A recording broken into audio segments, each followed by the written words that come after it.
Welcome, everybody, to the CFL Weekly Pick'em Show. We are Week 13. The CFL Weekly Pick'em Show is brought to you by Gridiron Mow, Replenishing Care Technologies, Inc., Power Plus Mouth Guards, and MyBookie.ag. I'm your host for the Weekly Pick'em Show, Mike Goodpaster. Right now, I want to welcome in my co-host. First up, Brian Schmidt. How you doing, Brian? Doing good. Enjoying a nice, quiet evening, and we talk CFL football.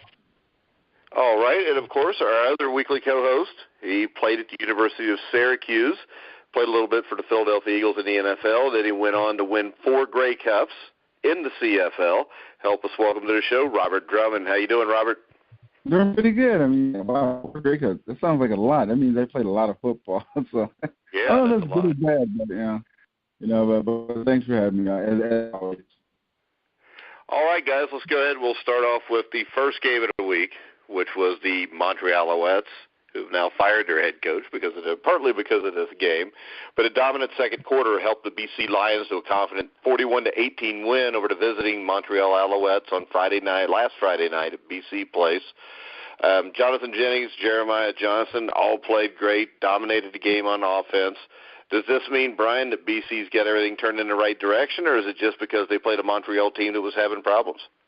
I think it's more they playing a Montreal team that having problems than anything else. I mean, this BC team has some potential, but I just think they're just too unstable at times. They can look good at times and look horrible at other times. I'm just, I've not bought in yet to, what they could be. Yeah, and you look at them. I mean, their rosters, stacked. The only questions I have is Jonathan Jennings' ability to cut down on the turnovers, which he did do this last week. My question, Robert, is do you think that it helps him in some kind of way that Travis Lulay's not there now breathing down his neck? A good win for BC, but what I always try and emphasize, what I always try and stress, what I always try and think about when I think about players and teams and as they're playing throughout the season, as a season, is what I went through also as a player and the mindset of the team. We all know Jonathan Jennings is a turnover machine. He had a good game, but can he do that consistently? Consistency is what propels you into the next upper echelon of being an elite team, like a Calgary, like a Ottawa as of lately, So BC has to the point where, 1 week Jekyll, 1 week they're Hyde. And they hold their own future in hand, but the simple fact they just need to be able to put well together as a team consistently, and there's no consistency, and that's going to be a problem for them. Are they a top-tier team right now? Yes. Are they going to have problems? Yes, because they're not consistent.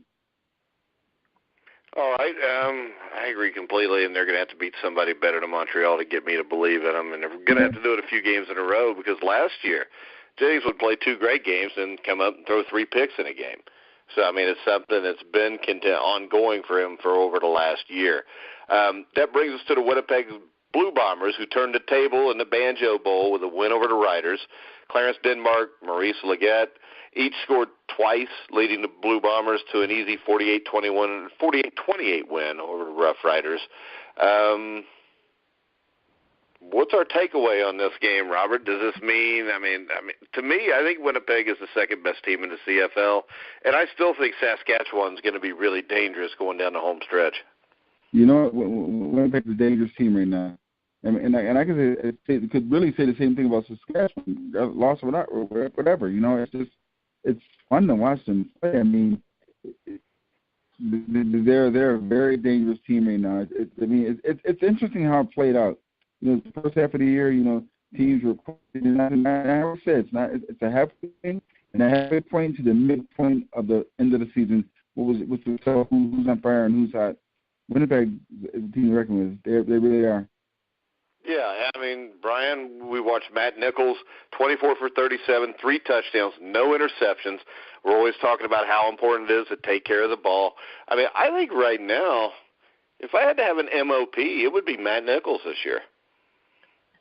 Yeah, I would tend to agree, and it's funny how how many ever weeks ago we questioned a lot of things with him. He was a good quarterback, but taking care of the football, being able to win games in the fourth quarter was the difference between him being a good quarterback and an elite quarterback. And as I said also several weeks ago, apparently he listened to that show, because from that point, everything changed. You don't see him with turnovers.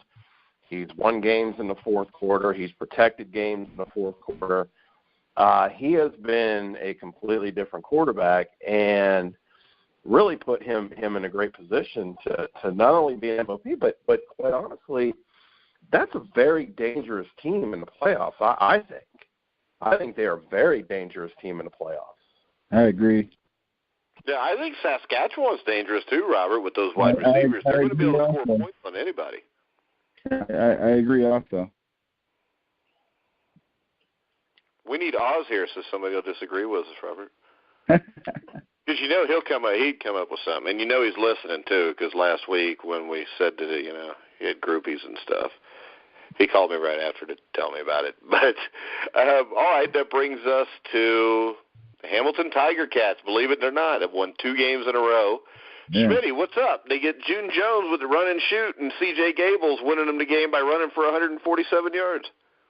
I'm telling you, break up the Hamilton Ticats. And it's good to see it. It's good to see June Jones back in it, and he's always been successful. Minus a few of those years when it was just god awful bad when he had George, but he's always been successful wherever he's been, and it's good to see that it's happening. I still think that it'll be an interesting off season for them truly to get the players they want to fit the system, and I think it'll be very interesting to see where they are next year. But it's good for them, and I think it's good to see that they've won a couple games. All right, so it brings us to the Ticats. Robert, what do you think about? You got Jeremiah Masoli right now, threw for 231 yards, rushed for 73 more, played all right, but I think we all can agree that Jeremiah Masoli's probably never going to get the Ticats to the Grey Cup. What do you take the rumors that seem to be true, because I've seen it all over the place, about Johnny Manziel possibly being a Ticat? That would be very, very interesting. But the Ticats really right now are playing basically for next year. Guys are going out there and being able to see if they have. Let's be honest, they're not making the playoffs. They're not going anywhere. So, right now, just for June Jones is really trying to prepare his offense to get his players and get guys that he wants in there that could possibly go into next year where they can start in the season. So, I'm happy for them. They got they got their second win. It's lightning strikes twice in 2 places sometimes. But you have to remember this, Robert. Hamilton with those 2 wins. First place in the East has 4 wins. Yeah. They're only 2 games out. No, they're not a good team. Luck can only carry you so far. But the question is, Robert, is any team in the East any good? No. Ottawa. But and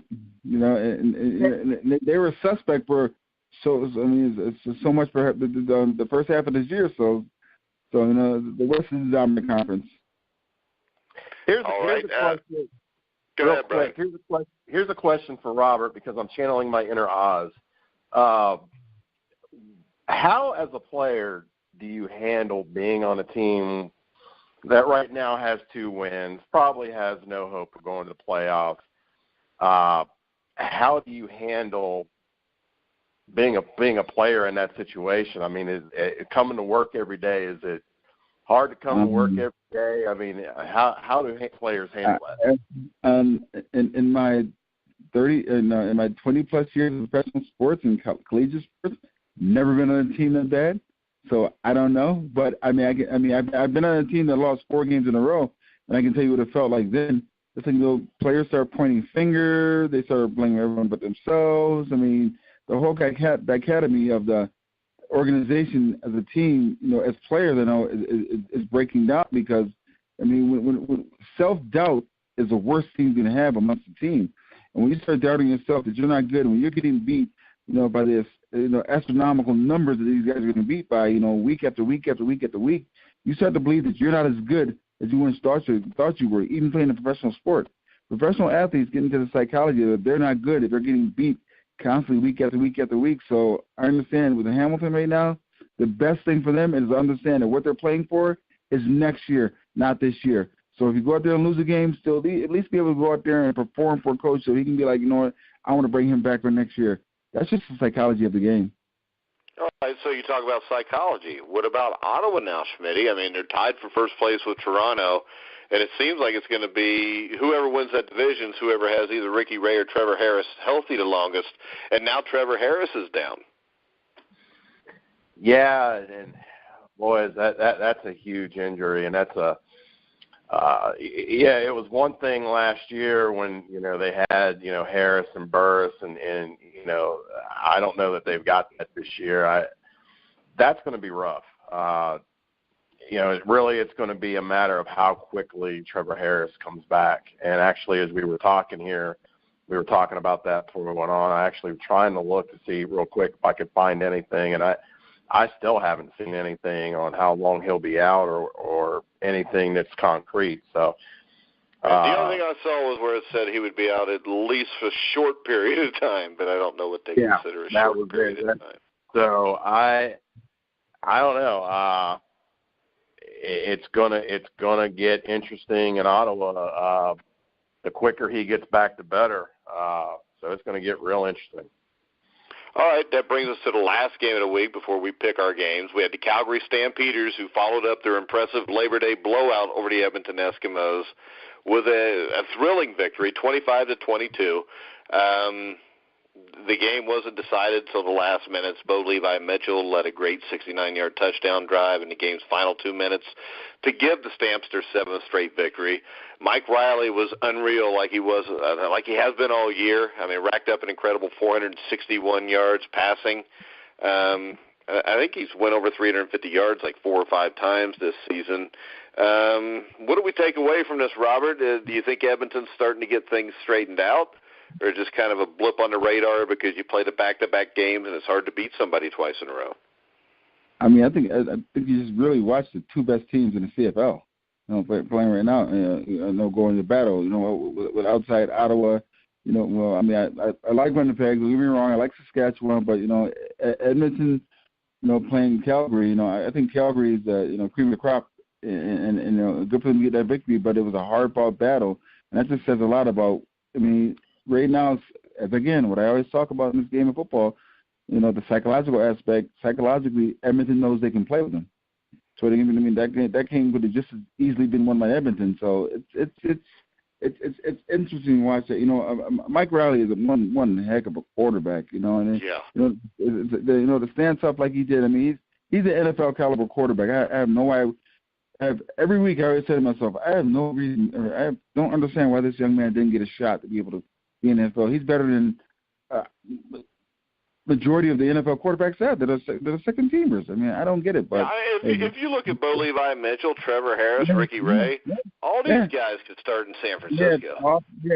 Easily. They have all the intangibles. Yeah. The New York Jets. I mean, why do teams? This is a question for you, Robert. Why don't teams go up there and get them? They used to. I don't get it. They one of the best quarterbacks they ever got in the NFL was from the CFL, Warren Moon. Yeah. Joe Theismann came from the CFL. It's like, guys, I mean, I don't get that. I mean, what a great rivalry. It's going to be interesting the rest of this year to watch those two teams go at it because, I mean, I have a feeling they will be in the Western Final, but I really do like Winnipeg and I really do like, Saskatchewan for the simple fact that I think one of those teams is going to go to the East and it's gonna be fun to watch. There are a lot of good teams out there. Whichever one goes to the East is going to have the advantage, I think. Big time. Yeah. You almost want to play right now to get to the East. You want to go to the East. It's the easy way to the Grey Cup. All right, Brian. So, what was your take on Calgary, Edmonton? I mean, are you that high on Edmonton too? I mean, I think they've lost 4 games in a row. They got a ton of injuries. I think with Mike Riley, though, I think anything's possible. Yeah, with Mike Riley, anything is possible. And, as they get some of these injuries back, I think that will help even more. But they're always going to be a dangerous team because of Mike Riley. Always, always, always. And Calgary, You know, the funny thing is, I read this on I think it was Monday or Tuesday. Somebody was saying, you know, Calgary may be starting to slip. They're not what they once were. You know, the bottom line, this is two really good teams, and at the end of the game, Calgary put it together and won a football game. This Calgary team is a good team. They're 9-1-1. Exactly. I think people tend to get a little. They think they should be blowing everybody out, and that's not the case. This is a good football team that knows how to win close games. If it's a defensive game, they know how to win those games. The shootout, they know how to win those games. They always find a way to win, and that's always the sign of a championship football team. All right, let's go ahead, and we will move on to Week 13, which the first game is Friday night, 7 o'clock Eastern Time. We got the Saskatchewan Roughriders, who are coming off having their winning streak snapped, against the Hamilton Ticats, who've won 2 games in a row. I think this is a tough game to pick, Brian. Who you got? You know, it is a good point. Give me the game again, because you cut out on the second team, so I didn't hear. Saskatchewan at Hamilton. Yeah, okay. That's I got to go with Saskatchewan. I got to go with Saskatchewan. Yeah, me too, because I don't think Hamilton can score enough points.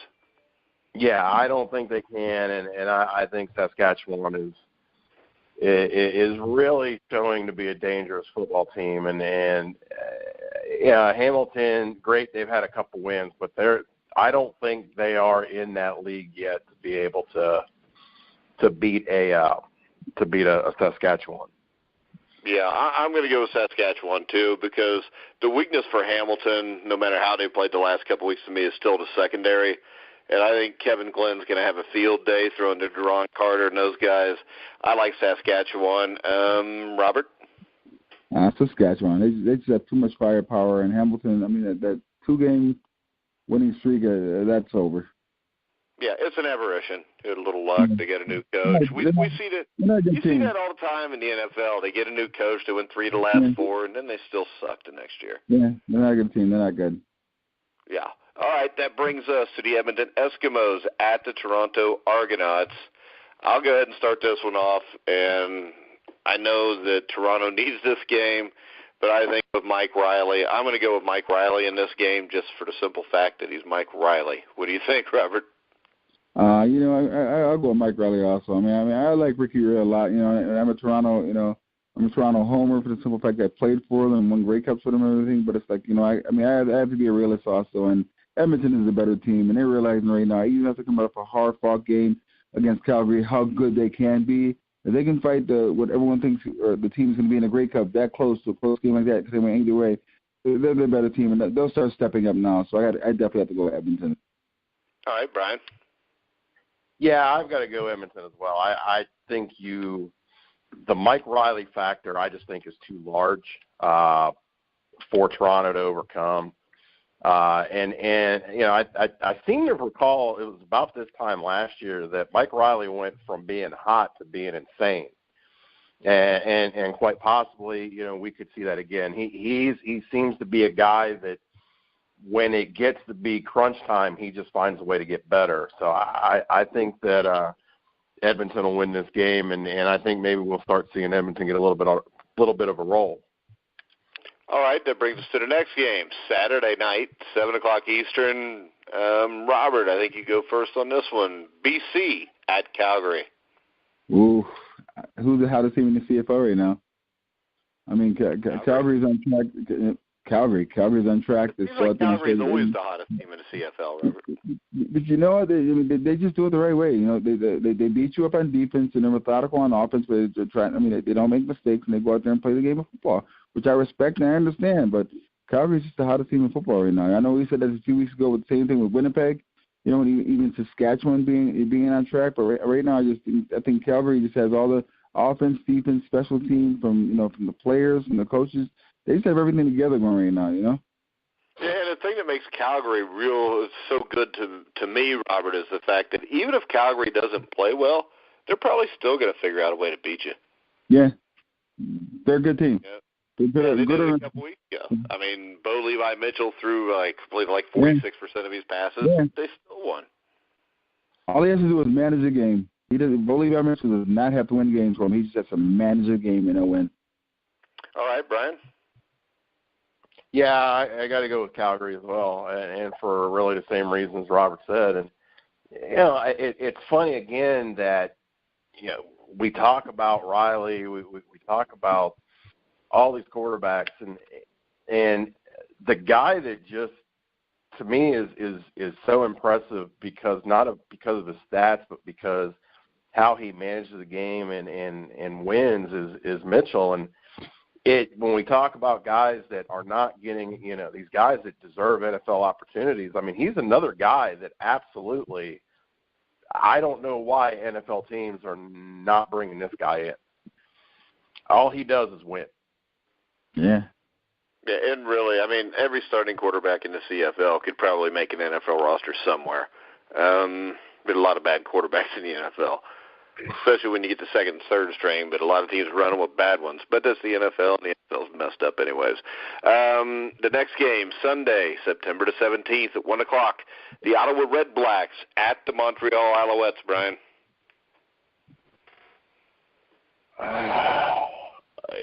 Man, that without Trevor Harris, this is a hard one to jump on. I'm going to go with Montreal, with the idea that obviously Trevor Harris isn't playing. I'm going to go with Montreal. Yeah, I'm going with Montreal too. They changed the coach, maybe give them a little bit of energy or something out there. And we all know that Montreal every 3 or 4 weeks shows up to play. So hopefully, and they really need to do it here, because if you get Edmonton beating Toronto, and then you have Montreal beat Ottawa, I mean, Montreal's back in it. Because that would put them at 4-8. That would put the other ones at 4-8-1 and 4-8. I mean, Montreal's basically tied for first place if they win this game. Yeah. They lose it, it's a 2-game swing, and they're pretty much dead in the water. What do you think, Robert? No, I mean, I'm gonna go with Ottawa. Trevor Harris or not, they're gonna find a way to get. These guys know how important this game is. And as a player, I remember when games were. This game means more than Ottawa than it does in Montreal, the way they're thinking. So Trevor Harris or not, I just think in a close game, Ottawa's going to find a way to win. All right, Brian, we got any final words? No, just looking forward to a great week of football. All right, Robert. Just all the guys are safe. Healthy, after the games, they're able to play another game. I always wish that for the players. Yep, most definitely. All right, guys, remember, you can come back and catch us next week for previewing Week 14 as the playoffs come into more of fruition here, especially with the East, which is a mess right now. Hell, somebody might win that. It's 6-12, guys.